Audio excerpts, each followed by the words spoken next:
एक दिन वो जरूर आएंगे, दर्द का साया डल जाएगा। एक दिन वो जरूर आएंगे, दर्द का साया डल जाएगा। इस जमाने की परवाह नहीं, इस जमाने की परवाह नहीं, ये जमाना बदल जाएगा। जिस सफ़र विच असी पंजाबी भाषा दे साइन बोर्ड्स जम्मू कश्मीर विच 47 ਤੋਂ ਪਹਿਲਾਂ ਢੂੰਡਣ ਨਿਕਲੇ। ਇਹਨਾਂ ਦਾ ਇਹ ਵੀ ਮੰਨਣਾ ਹੈ ਜੇ ਕਿ ਪੰਜਾਬੀ ਨੂੰ ਆਫੀਸ਼ੀਅਲ ਲੈਂਗੁਏਜ ਤੋਂ ਕੱਢਿਆ ਗਿਆ ਤੇ ਉਹ ਗਲਤ ਹੈ ਤੇ ਪੰਜਾਬੀ ਲੈਂਗੁਏਜ ਨੂੰ ਫਿਰ ਤੋਂ ਰੀਸਟੋਰ ਕਰਨਾ ਚਾਹੀਦਾ ਹੈ। ਪਰ ਸਾਡੇ ਉੱਥੇ ਦਫ਼ਤਰ 'ਚ ਉੱਥੇ ਲਿਖਿਆ ਹੁੰਦਾ ਸੀ, ਪੰਜਾਬੀ ਦੇ ਵਿੱਚ ਲਿਖਿਆ ਹੁੰਦਾ ਸੀ ਕਿ ਇੱਥੇ ਮਾਲ ਉਤਾਰਿਆ ਜਾਂਦਾ ਹੈ। ਇਹ ਥੋੜਾ ਜਿਹਾ ਫੇਡ ਹੋ ਗਿਆ ਹੈ ਤੇ ਤੁਹਾਨੂੰ ਮੈਂ ਦੱਸ ਦਿੰਨਾ, ਰਾਰਾ ਨੰਨਾ ਬੱਬੇ ਬਿਆਰੀ ਰਾਰਾ ਰਣਬੀਰ ਸਿੰਘ ਪੂਰਾ ਲਿਖਿਆ। ਸੁਚੇਤਗੜ੍ਹ ਜੰਕਸ਼ਨ ਦਾ ਨਾਮ ਪੰਜਾਬੀ ਵਿੱਚ ਲਿਖਿਆ ਜਾਂਦਾ ਸੀ ਔਰ ਕਈ ਥਾਵਾਂ ਤੇ ਸਾਈਨ ਬੋਰਡਸ ਟਿਕਟ ਘਰ ਜਾਂ ਹੋਰ ਥਾਵਾਂ ਤੇ ਜਿਹੜਾ ਨਾਂ ਸੀਗਾ ਉਹ ਪੰਜਾਬੀ ਵਿੱਚ ਲਿਖਿਆ।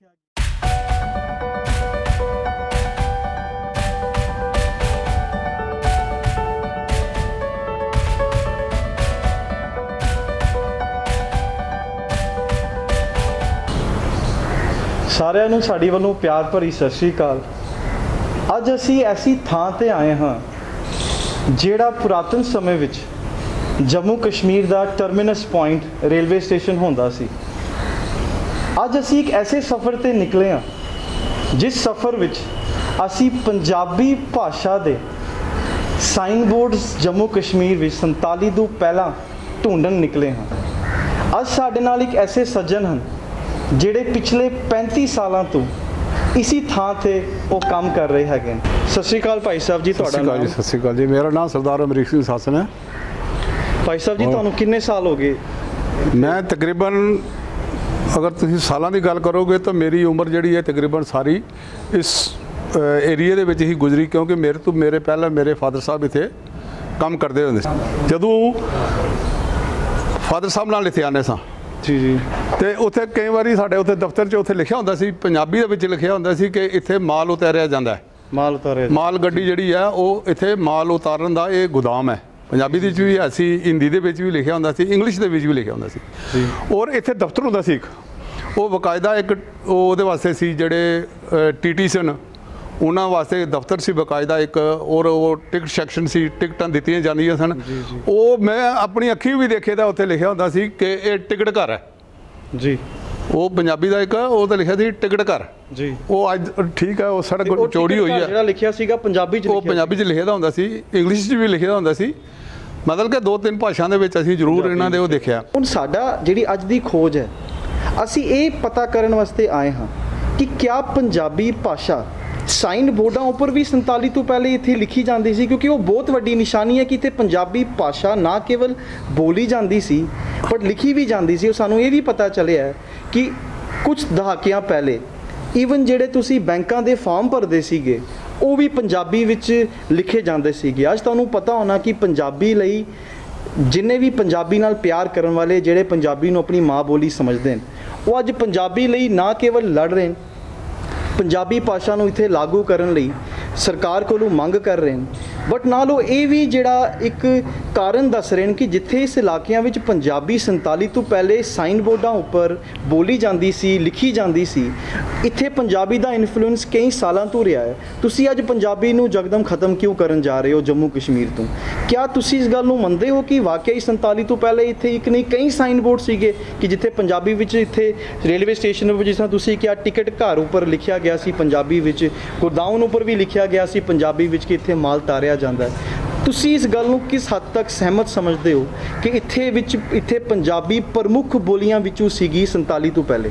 ਜਿੱਥੇ ਅਸੀਂ ਵਿਰਾਸਤ ਦੀ ਗੱਲ ਕਰੀਏ, ਅਸੀਂ ਨਹੀਂ ਕਿਸੇ ਨੂੰ ਕਹਿੰਦੇ ਕਿ ਕਿਸੇ ਦੀ ਭਾਸ਼ਾ ਜਿਹੜੀ ਆ ਮਾੜੀ ਹੈ, ਲੇਕਿਨ ਜਿੱਥੇ ਤੱਕ ਪੰਜਾਬੀ ਭਾਸ਼ਾ ਦੀ ਗੱਲ ਕੀਤੀ ਜਾਂਦੀ ਹੈ, ਇਹ 200 ਸਾਲ 250 ਸਾਲ ਪੁਰਾਣੀ ਭਾਸ਼ਾ ਹੈ। ਔਰ ਅੱਜ ਵੀ ਕਈ ਜੰਮੂ ਕਸ਼ਮੀਰ ਦੇ ਵਿੱਚ ਛੱਡ ਕੇ ਤੇ ਪੂਰੇ ਇੰਡੀਆ ਦੇ ਵਿੱਚ ਤੁਸੀਂ ਦੇਖੋ ਕਿ ਔਰ ਖਾਸ ਕਰਕੇ ਮਹਾਰਾਜਾ ਰਣਜੀਤ ਸਿੰਘ ਦੇ ਟਾਈਮ ਤੋਂ ਲੈ ਕੇ खालसा विरासत बनी दी है।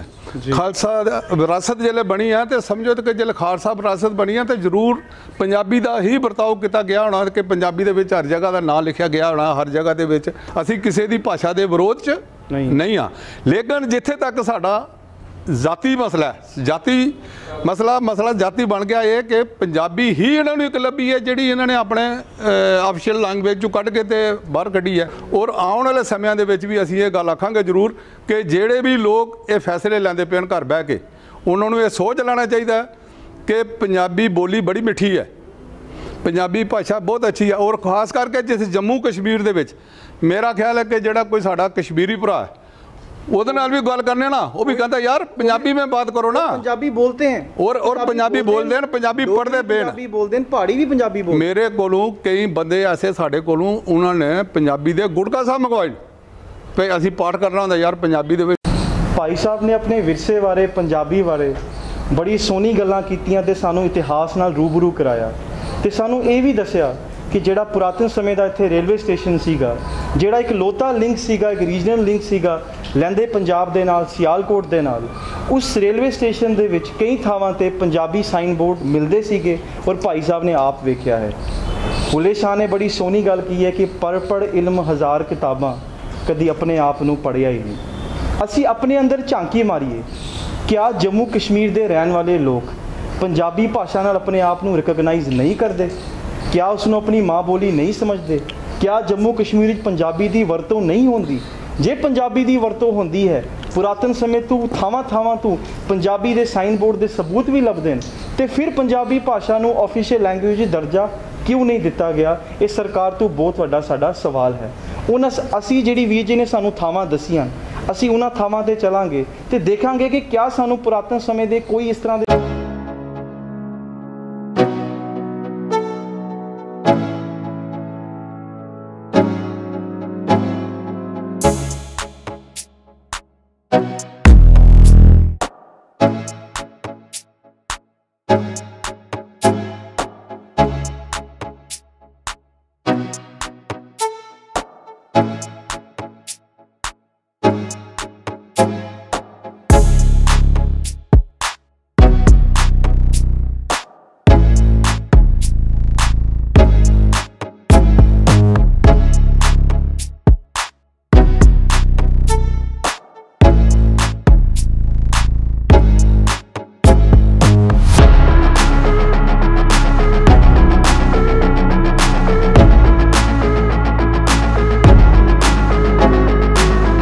ਜੀ। ਤੇ ਅੱਜ ਅਸੀਂ ਆਏ ਹਾਂ ਰਣਬੀਰ ਸਿੰਘ ਪੁਰਾ ਦੇ ਇੱਕ ਪਿੰਡ 'ਚ ਤੇ ਅਸੀਂ ਇੱਕ ਰੇਲਵੇ ਸਟੇਸ਼ਨ ਦੇ ਬਾਹਰ ਖੜੇ ਹਾਂ ਤੇ ਸਾਡਾ ਜਿਹੜਾ ਮੇਨ ਮੁੱਦਾ ਅੱਜ ਦਾ ਇਹ ਹੈ ਕਿ ਜਿਹੜੀ ਪੰਜਾਬੀ ਭਾਸ਼ਾ ਨੂੰ ਜੰਮੂ ਕਸ਼ਮੀਰ ਦੀ ਆਫੀਸ਼ੀਅਲ ਲੈਂਗੁਏਜ ਚੋਂ ਬਾਹਰ ਕੱਢਿਆ ਗਿਆ ਹੈ, ਅਸੀਂ ਉਸ ਤੇ ਕੰਮ ਕਰ ਰਹੇ ਤੇ ਅਸੀਂ ਕੁਝ ਫੈਕਟਸ ਇਕੱਠੇ ਕਰ ਰਹੇ ਹਾਂ ਤੇ ਅਸੀਂ ਇੱਥੇ ਰਣਬੀਰ ਸਿੰਘ ਪੁਰਾ ਇੱਕ ਪਿੰਡ 'ਚ ਆਏ ਹਾਂ ਤੇ ਤੁਸੀਂ ਸਾਡੇ ਬੈਕਗਰਾਊਂਡ 'ਚ ਦੇਖ ਰਹੇ ਹੋਗੇ ਇੱਕ ਰੇਲਵੇ ਸਟੇਸ਼ਨ ਹੈ ਜਿੱਥੇ ਪਹਿਲਾ ਨਾਂ ਜਿਹੜਾ ਰਣਬੀਰ ਸਿੰਘ ਪੁਰਾ ਦਾ ਉਹ ਪੰਜਾਬੀ 'ਚ ਲਿਖਿਆ ਗਿਆ ਹੈ ਤੇ ਉਸ ਫੈਕਟਸ ਤੇ ਇਸ ਪੂਰੀ ਰੇਲਵੇ ਸਟੇਸ਼ਨ ਦੀ ਹਿਸਟਰੀ ਤੇ ਥੋੜਾ ਜਿਹਾ ਚਾਨਣਾ ਪਾਣਗੇ ਸਾਡੇ ਵੀਰ ਨੇ ਕੰਵਰਜੀਤ ਵੀਰ ਜੀ, ਇਹ ਤੁਹਾਨੂੰ ਦੱਸਣਗੇ ਤੇ ਅਸੀਂ अमृता प्रीतम जी ने बड़ी सोहनी गल कही सी कि मैं आखां वारिस शाह नूं कि तू कबरां तू बोल ते अज किताबे इश्क दा कोई अगला वरका फोल ते अज असी इतिहास दा एक ऐसा वरका फोलन आया जिहदे असी ये दसना चाहते हैं कि जिहड़ी पंजाबी भाषा है उहदा जम्मू कश्मीर रियासत विच किन्ना इन्फ्लुएंस सीगा ते उसनूं पता करन वास्ते असी पुरानी जम्मू सियालकोट लाइन के जोड़े साइन बोर्ड सीगे जोड़े सारे पुरातन समय के पंजाबी विच सीगे असी उन्होंने ढूंढन आए। इस तो पहला असी तुहानूं जम्मू कैंटोनमेंट टर्मिनस पॉइंट दसिया। ये जम्मू सियालकोट लाइन का टर्मिनस पॉइंट सी जम्मू कैंटोनमेंट के एरिया विच ट्रेन आके इत्थे रुकदी सी, फिर मुड़ के वापस सियालकोट जाती सी।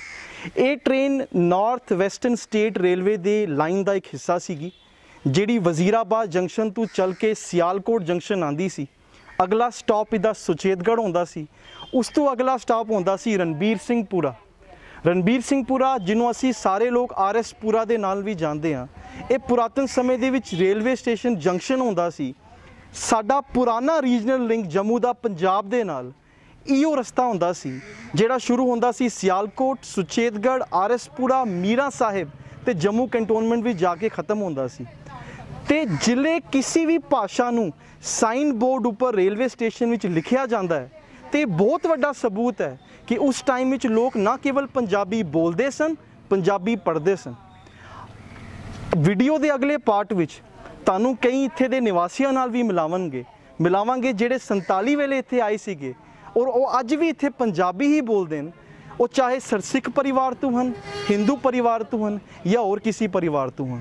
ਆਓ ਚੱਲਦੇ ਹਾਂ ਤੇ ਦੇਖਦੇ ਹਾਂ ਕਿ ਸਾਡੇ ਇਤਿਹਾਸ ਦੀ ਇਹ ਜਿਹੜੀ ਅਮੁੱਲੇ ਪਹਿਚਾਨ ਹੈ ਉਹ ਕਿਸ ਤਰ੍ਹਾਂ ਲੱਗਦੀ ਹੈ ਅੱਜ ਔਰ ਕਿਸ ਤਰ੍ਹਾਂ ਖੜੀ ਹੈ। ਆइए चलते हैं।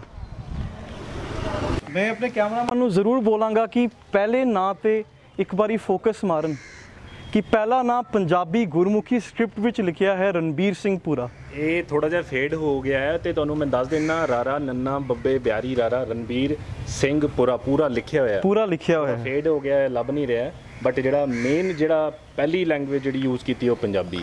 ਉਹ ਜਿੱਥੇ ਅਸੀਂ ਆਪਣੀ ਪੰਜਾਬੀ ਭਾਸ਼ਾ ਦੇ ਇਤਿਹਾਸ ਨੂੰ ਜੰਮੂ ਕਸ਼ਮੀਰ ਵਿੱਚ ਲੱਭ ਰਹੇ ਹਾਂ, ਮੈਂ ਸਰਕਾਰ ਦੀ ਝਾਨਣਾ ਇਸ ਪਾਸੇ ਵੀ ਪਾਵਾਂਗਾ ਕਿ ਸਾਡਾ ਵਿਰਸਾ, ਸਾਡੀ ਹੈਰੀਟੇਜ, ਅਸੀਂ ਉਸ ਨੂੰ ਕਿਸ ਤਰ੍ਹਾਂ ਤਬਾਹ ਹੋਣ ਦੇ ਰਹੇ ਹਾਂ।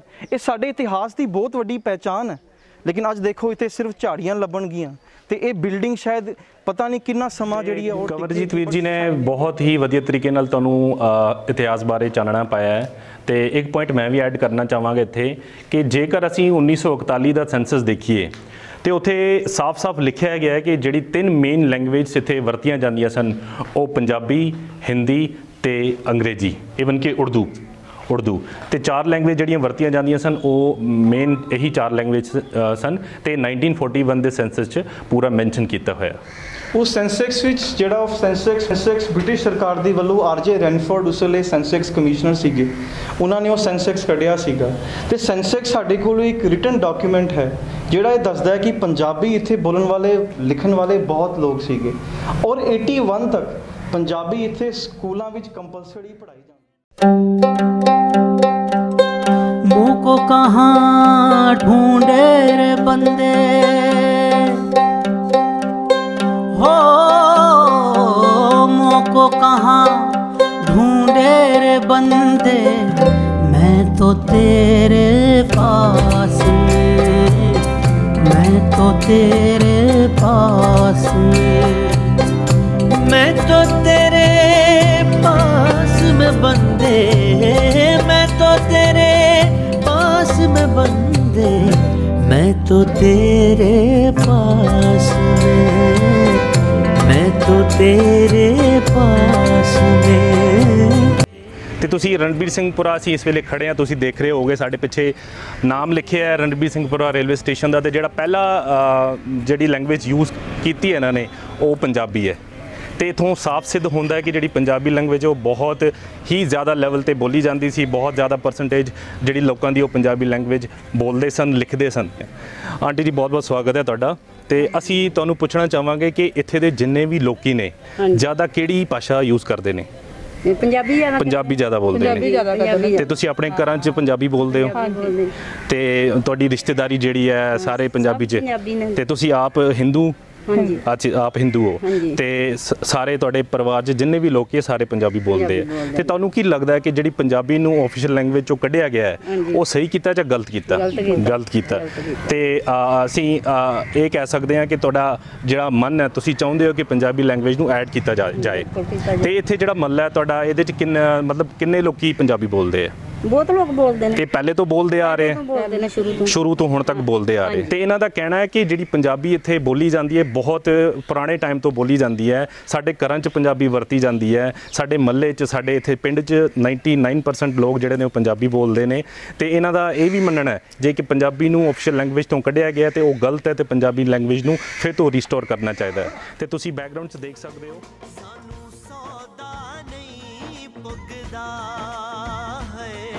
ਸਾਨੂੰ ਸੌਦਾ ਨਹੀਂ ਪੁੱਗਦਾ ਹੋਰਾ ਵੀ ਤੋਂ ਚਨਾ ਪੁੱਛਦਾ, ਹੋਰਾ ਵੀ ਤੋਂ ਚਨਾ ਪੁੱਛਦਾ ਕਿ ਹਾਲ ਸਤਲੁਜ ਦਾ ਹੈ, ਕਿ ਹਾਲ ਸਤਲੁਜ ਦਾ। ਪੈਂਦੇ ਦੂਰ ਪਿਸ਼ੌਰਾਂ ਦੇ ਓਏ ਪੈਂਦੇ ਦੂਰ ਪਿਸ਼ੌਰਾਂ ਦੇ, ਪੈਂਦੇ ਦੂਰ ਪਿਸ਼ੌਰਾਂ ਦੇ ਓਏ ਪੈਂਦੇ ਦੂਰ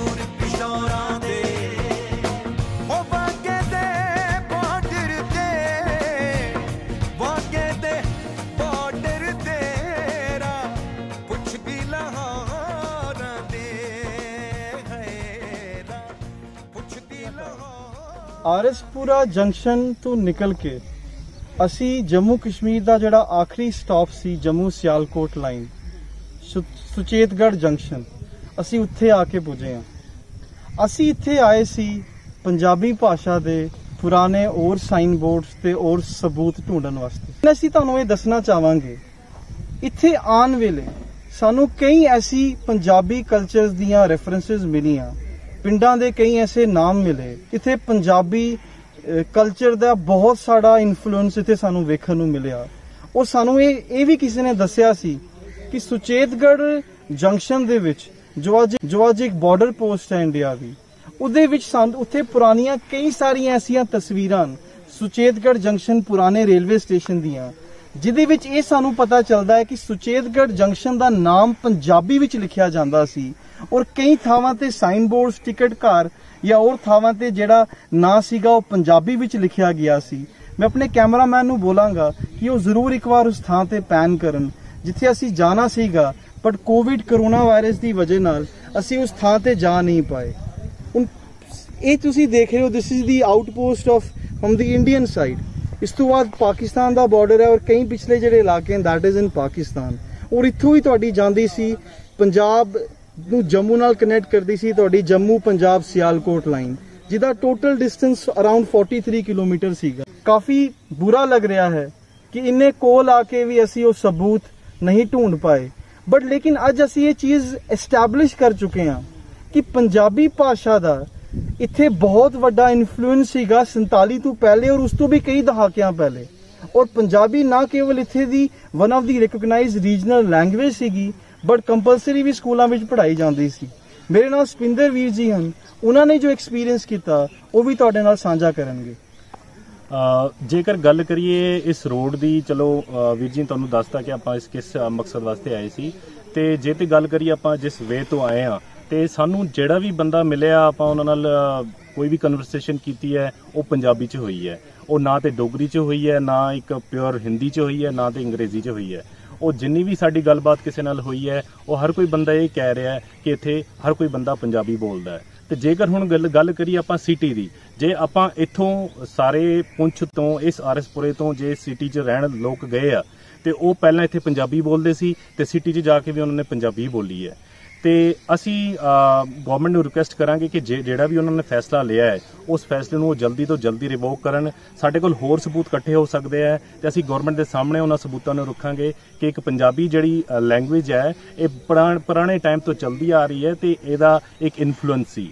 ਤੇ ਜੇ ਆਪਾਂ ਪਾਸ ਦੀ ਗੱਲ ਕਰੀਏ, ਜੇ ਮਹਾਰਾਜਾ ਰਣਜੀਤ ਸਿੰਘ ਨੇ ਇੱਥੇ ਰਾਜ ਸਥਾਪਿਤ ਕੀਤਾ ਸੀ, ਖਾਲਸਾ ਰਾਜ ਸਥਾਪਿਤ ਕੀਤਾ ਸੀ, ਉਹ ਨੋ ਡਾਊਟ ਥੋੜੇ ਟਾਈਮ ਵਾਸਤੇ ਸੀ, ਬਟ ਉਹ ਰਾਜ ਇੱਥੇ ਸਥਾਪਿਤ ਹੋਇਆ ਇਨਕਲੂਡਿੰਗ ਪਾਕਿਸਤਾਨ, ਇਨਕਲੂਡਿੰਗ ਇੰਡੀਆ। ਤੇ ਜੇ ਅਸੀਂ ਇੱਥੇ ਰਾਜ ਕਰਦੇ ਸੀ ਤੇ ਇੱਥੇ ਪੰਜਾਬੀ ਲੈਂਗੁਏਜ ਚੱਲਦੀ ਸੀ ਤੇ ਇਹ ਵਿਤਕਰਾ ਜ਼ਰਾ ਵੀ ਬਰਦਾਸ਼ਤ ਨਹੀਂ ਕੀਤਾ ਜਾਏਗਾ ਜੋ ਕਿ ਇੱਕ ਪਾਰਟਿਕੂਲਰ ਲੈਂਗੁਏਜ ਨਾਲ ਉਹ ਵਿਤਕਰਾ ਕਰ ਰਹੇ ਨੇ। ਜੇ ਡੋਗਰੀ ਨੂੰ ਉਹਨਾਂ ਨੇ ਇੱਕ ਰਿਕਗਨਾਈਜੇਸ਼ਨ ਦਿੱਤੀ ਹੈ, ਜੇ ਡੋਗਰੀ ਉਹਨਾਂ ਨੇ ਇੱਕ ਆਫੀਸ਼ੀਅਲ ਲੈਂਗੁਏਜ ਐਡ ਕੀਤੀ ਹੈ ਤੇ ਉਹਦੇ ਵਾਸਤੇ ਵੀ ਅਸੀਂ ਵੈਲਕਮ ਕਰਦੇ ਹਾਂ। ਸਾਨੂੰ ਕਿਸੇ ਨਾਲ ਕੋਈ ਪ੍ਰੋਬਲਮ ਨਹੀਂ ਹੈ। ਜੋ ਹਿੰਦੀ ਕਰਦੇ ਆ ਬਹੁਤ ਵੈਲਕਮ ਹੈ, ਬਟ ਤੁਸੀਂ ਇੱਕ ਪਾਰਟਿਕੂਲਰ ਲੈਂਗੁਏਜ ਨੂੰ ਜੇ ਬਾਹਰ ਕੱਢਦੇ ਹੋ ਤੇ ਉਹ ਇੱਕ ਵਿਤਕਰਾ ਹੈ, ਸਿੱਧਾ ਵਿਤਕਰਾ ਹੈ। ਤੇ ਅਸੀਂ ਗਵਰਨਮੈਂਟ ਨੂੰ ਰਿਕੁਐਸਟ ਕਰਾਂਗੇ ਕਿ ਜਿੰਨੀ ਜਲਦੀ ਹੋ ਸਕੇ ਇਸ ਜਿਹੜਾ ਆਪਣਾ ਡਿਸੀਜਨ ਇਹਨੂੰ ਰਿਵੋਕ ਕੀਤਾ ਜਾਏ ਤੇ ਇੱਥੇ ਅਮਨ ਸ਼ਾਂਤੀ ਬਣੀ ਰਹੇ। Jammu and Kashmir was once part of the great Sikh Empire under Sher-e Punjab Maharaja Ranjit Singh. The existing territorial and geographical boundaries of Jammu and Kashmir are a legacy of the great Sikh Empire. In the year 1822, Maharaja Ranjit Singh travelled from Lahore to Jammu for the Raj Tilak ceremony of Gulab Singh. Maharaja Ranjit Singh appointed Gulab Singh as the king of Jammu, which formed as a vassal state under the great Sikh Empire. Going against the usual norm and direction of applying the Raj Tilak, Maharaja Ranjit Singh applied Raj Tilak upside down, which symbolically meant that the great Maharaja has blessed Gulab Singh and his coming generations with progress and prosperity. But what an irony and travesty that after 160 years of Maharaja Ranjit Singh, today the very same community is struggling for their rights. The sacrifice of Guru Tegh Bahadur Sahib for Kashmiri Pandit community and the great contribution of Sarkar-e-Khalsa cannot be ignored or brushed aside. ਸ਼ੇਰੇ ਪੰਜਾਬ ਮਹਾਰਾਜਾ ਰਣਜੀਤ ਸਿੰਘ ਜੀ ਦਾ ਸ਼ਾਸਨ ਵਾਲਾ ਸਮਾਂ ਸਭ ਤੋਂ ਸੁਨਹਿਰੀ ਸਮਾਂ ਮੰਨਿਆ ਜਾਂਦਾ ਹੈ ਜੰਮੂ ਕਸ਼ਮੀਰ ਰਿਆਸਤ ਵਾਸਤੇ। ਉਹਨਾਂ ਦੇ ਸਮੇਂ ਵਿੱਚ ਕਿਸੇ ਵੀ ਭਾਸ਼ਾ ਨਾਲ ਕੋਈ ਵਿਤਕਰਾ ਜਾਂ ਭੇਦਭਾਵ ਨਹੀਂ ਕੀਤਾ ਜਾਂਦਾ ਸੀ। ਪੰਜਾਬੀ ਇੱਕ ਮੁੱਖ ਬੋਲੀ ਹੋਣ ਕਰਕੇ ਵੀ ਕਿਸੇ ਉੱਪਰ ਥੋਪੀ ਨਹੀਂ ਜਾਂਦੀ ਸੀ। ਪੰਜਾਬੀ ਸਾਰਿਆਂ ਦੀ ਭਾਸ਼ਾ ਹੈ। ਪੰਜਾਬੀ ਨੇ ਸਾਨੂੰ ਬਹੁਤ ਸਾਰੇ ਮੁਸਲਿਮ, ਹਿੰਦੂ ਜਾਂ ਹੋਰ ਧਰਮਾਂ ਦੇ ਸ਼ਾਇਰ, ਸਕਾਲਰ ਦਿੱਤੇ ਆ। ਪੰਜਾਬੀ ਭਾਸ਼ਾ ਦੀ ਆਪਣੀ ਲਿਪੀ ਹੋਣ ਕਰਕੇ ਤੇ ਇੱਕ ਮਿਠਾਸ ਹੋਣ ਕਰਕੇ ਇਹ ਸਾਰੀਆਂ ਉਪ ਮਹਾਂਬੋਲੀਆਂ ਦੀ ਮਹਾਂਬੋਲੀ ਮੰਨੀ ਜਾਂਦੀ ਹੈ। ਜੇ ਅਸੀਂ 1941 ਤੇ 1951 ਦਾ ਸੈਂਸਸ ਦੇਖੀਏ ਤਾਂ ਪੰਜਾਬੀ ਨੂੰ ਪਹਿਲਾ ਤੇ ਦੂਜਾ ਦਰਜਾ ਦਿੱਤਾ ਗਿਆ। ਪੰਜਾਬੀ ਭਾਸ਼ਾ 'ਚੋਂ ਕਈ ਬਾਕੀ ਭਾਸ਼ਾਵਾਂ ਨਿਕਲੀਆਂ ਜਿਹਨੂੰ ਆਪਾਂ ਡਾਇਲੈਕਟ ਕਹਿੰਦੇ ਹਾਂ। ਅਤੇ ਜੇ ਆਪਾਂ ਜੰਮੂ ਕਸ਼ਮੀਰ ਦੀ ਗੱਲ ਕਰੀਏ ਤਾਂ ਪਹਾੜੀ ਭਾਸ਼ਾ, ਗੋਜਰੀ, ਡੋਗਰੀ, ਪੁੰਛ ਦੇ ਲੋਕ ਜਿਹੜੀ ਭਾਸ਼ਾ ਬੋਲਦੇ ਨੇ, ਅਤੇ ਕਈ ਹੋਰ ਭਾਸ਼ਾਵਾਂ ਨਿਕਲੀਆਂ। ਇੱਕ ਸਮੇਂ 'ਤੇ ਸਿੱਖਾਂ ਦਾ ਆਪਣਾ ਸਿੱਕਾ ਚੱਲਦਾ ਹੁੰਦਾ ਸੀ। ਪੰਜਾਬੀ ਭਾਸ਼ਾ ਨੂੰ ਇੱਕ ਮਾਂ ਦਾ ਰੂਪ ਦਿੱਤਾ ਗਿਆ ਹੈ ਅਤੇ ਬਾਕੀ ਭਾਸ਼ਾਵਾਂ ਨੂੰ ਉਹਨਾਂ ਦੀਆਂ ਧੀਆਂ ਦਾ ਰੂਪ। ਪਰ ਅੱਜ ਬਦਕਿਸਮਤੀ ਨਾਲ ਸਮਾਂ ਉਹ ਆ ਗਿਆ ਹੈ ਕਿ ਧੀਆਂ ਆਪਣੀ ਮਾਂ ਨਾਲ ਸੋਤੇਲਾ ਵਿਵਹਾਰ ਕਰ ਰਹੀਆਂ ਨੇ। ਹੁਣ ਹਰ ਇੱਕ ਜੰਮੂ ਕਸ਼ਮੀਰ ਦੇ ਵਾਸੀ ਅੱਗੇ, ਹਰ ਇੱਕ ਉਸ ਇਨਸਾਨ ਅੱਗੇ ਜਿਹੜਾ ਪੰਜਾਬੀ ਭਾਸ਼ਾ ਨੂੰ ਪਿਆਰ ਕਰਦਾ ਹੈ, ਚਾਹੇ ਉਹਦਾ ਰੀਜਨ ਅਲੱਗ ਹੈ, ਸੈਕਟ ਅਲੱਗ ਹੈ, ਰਿਲੀਜਨ ਅਲੱਗ ਹੈ, ਇਹ ਟਾਈਮ ਹੈ ਕਿ ਅਸੀਂ ਅੱਗੇ ਆਈਏ ਅਤੇ ਆਪਣੀ ਮਾਂ ਬੋਲੀ ਵਾਸਤੇ ਖੜੀਏ। ਹਰ ਕੋਈ ਉਹ ਬੰਦਾ ਅੱਗੇ ਆਏ ਜਿਹੜਾ ਪੰਜਾਬੀ ਭਾਸ਼ਾ ਨੂੰ, ਪੰਜਾਬੀ ਮਾਂ ਬੋਲੀ ਨੂੰ ਪਿਆਰ ਕਰਦਾ ਹੈ ਅਤੇ ਅੱਗੇ ਆ ਕੇ ਸਰਕਾਰ ਅੱਗੇ ਗੱਲ ਰੱਖੀਏ, ਇੱਕ ਬੋਲੀ ਸਰਕਾਰ ਅੱਗੇ ਗੱਲ ਰੱਖੀਏ ਜਿਹਨੇ ਆਪਣੇ ਕੰਨ ਅੱਖਾਂ ਬੰਦ ਕੀਤੇ ਹੋਏ ਆ। ਮੈਂ ਉਮੀਦ ਕਰਦਾ ਕਿ ਸਾਡੀ ਇਹ ਛੋਟੀ ਜਿਹੀ ਕੋਸ਼ਿਸ਼ ਤੁਹਾਨੂੰ ਸਾਰਿਆਂ ਨੂੰ ਪਸੰਦ ਆਵੇ ਅਤੇ ਤੁਸੀਂ ਇਸ ਨੂੰ ਬਾਕੀਆਂ ਨਾਲ ਵੀ ਸਾਂਝਾ ਕਰੋਗੇ। ਆਓ ਸਾਰੇ ਰਲ ਮਿਲ ਕੇ ਆਪਣੀ ਮਾਂ ਬੋਲੀ ਨੂੰ ਬਚਾਈਏ। ਵਾਹਿਗੁਰੂ ਜੀ ਕਾ ਖਾਲਸਾ, ਵਾਹਿਗੁਰੂ ਜੀ ਕੀ ਫਤਿਹ।